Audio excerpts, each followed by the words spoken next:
বিয়ের দিনটা আমাদের প্রত্যেকের জীবনেই একটা স্পেশাল দিন হয়ে থাকে। তো আমি আজকে শেয়ার করব আমার বিয়ের আগের দিনের থেকে ভিডিও আপনাদের সামনে কিছু শেয়ার করতে চলে এলাম, কিছু পুরনো ক্লিপ পেয়ে।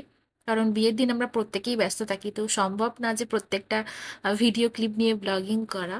তো যেহেতু আমার এটা শখ, তাই আমি এগুলো স্মৃতি হিসাবে তুলে রাখতে চাই, তো এগুলো দেখতে থাকুন। যেটা বাঙালি বিয়েতে হয়ে থাকে স্বাভাবিকভাবেই প্যান্ডেল তৈরি করা, টিফিন বানানো, তত্ত্ব সাজানো, সবকিছু চলছিল আমাদের সরঞ্জাম বিয়েতে।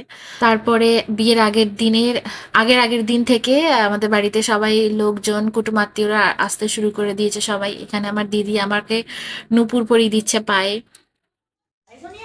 কি কি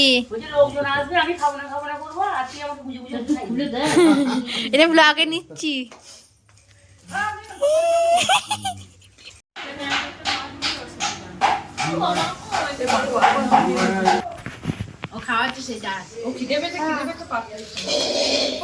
এটা ছিল আমার আইবুড়ো ভাতের দিন দুপুরবেলায়। তো যেহেতু বেলা হয়ে গিয়েছিল তাই সবাই খেতে বসে পড়েছিল, কিন্তু এই যে মধু, ও হচ্ছে আমার একটা বোনঝি। তো ছোট থেকে আমাদের এরকম বন্ধুর মতনই সম্পর্ক। ও আমাকে সাজিয়ে দিয়েছে, মধু আর তরু মিলে সেদিনকে সাজিয়ে দিয়েছিল। আর যেহেতু খেতে দেরি আছে আইবুড়ো ভাতে, তাই জন্য ও আমাকে নিজে না খেয়ে আমাকে খাইয়েও দিচ্ছিল। তো সেই সমস্ত ভিডিও একটু একটু করে নিয়ে রেখেছিলাম, তাই এখন এগুলো সাজাতে পারছি। যদিও এখনো সব আত্মীয় স্বজনরা এসে পৌঁছায়নি। আমাদের তো আগরিদের গোষ্ঠীর কথাতেই আছে যে আগরিদের লতায় পাতায় আত্মীয়, তাই আমাদের অনেক বড় ফ্যামিলি, অনেক কুটুম আত্মীয়রা আছে। তো সবার এখনো আসা বাকি। কিন্তু সবকিছুর মাঝেও আমি আমার বাবাকে খুঁজছিলাম, কারণ বিয়েতে সবাই আছে শুধুমাত্র বাবা ছাড়া।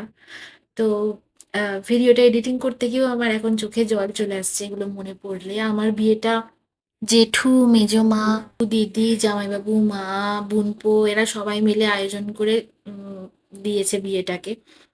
তো কোনো মানে বাবা না থাকলে একটা মেয়ের যা হয় আর কি। তো যাই হোক, আমাকে সেই বাবা না থাকার কমতিটাকে ওই বুঝতে দেয়নি। খুবই ধুমধাম করে হয়েছিল আমার বিয়েটা। আমি দেখতে পাচ্ছেন এখন বাজনা চলে এসছে। এখন আমি শেয়ার করছি সন্ধেবেলার কিছু মুহূর্ত বিয়ের আগের দিনের।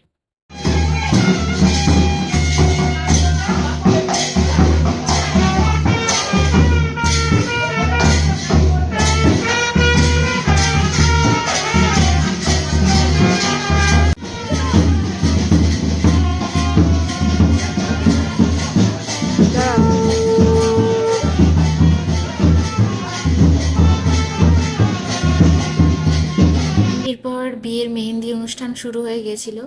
খুব ছোটভাবে সিম্পল ভাবেই এগুলো করছিল সবাই মিলে। আমি বলেছিলাম যে আলাদা করে কিছু এরকম, কি বলে এটাকে, মানে পিছনে যে ডেকোরেশনটা রয়েছে, আমার বোনপা আবার ওদের এই ফুলের লোকজনের সাথে কথা বলে মেহেন্দির জন্য আলাদা ডেকোরেশন করেছে, হলদির জন্য আলাদা ডেকোরেশন করেছে, বিয়ের কোণে বসার জন্য আলাদা ডেকোরেশন, এইসব কিছু করেছিল আর কি। বিয়ে হওয়ার জন্য আলাদা এইসবগুলো আয়োজনও করেছিল একা। তো এখন আমাকে একদিকে তরু আর একদিকে সহেলি, এই একটা বোন আর একটা বোনঝি আমাকে এখন মেহেন্দি পড়াচ্ছিল সন্ধেবেলায়। আর সবাই চারিদিকে কাজে যে যার মতন ব্যস্ত ছিল। জেঠু, জেঠিমা, মাসিমণিরা সবাই এসেছিল। তো সবাই পাড়ায় সবাই এসেছিল। তো সবাই মিলে হচ্ছিল এখন এটা। এরপর আগের দিন থেকে আমার একটা বান্ধবীও চলে আসে, চন্দ্রিমা বলে। তো আজকের ভিডিওটা আমি এখানেই শেষ করছি, খুব একটা বড় করছি না। এরপরে পরের ভিডিওতে আবার নিশি জল আনতে যাওয়া, ভোরবেলায় গায়ে হলুদ, বৃদ্ধির লুকস, বিয়ে, সমস্ত কিছু পরের ভিডিওতে দেখা হচ্ছে, ঠিক আছে? আজ তাহলে আসি, টাটা।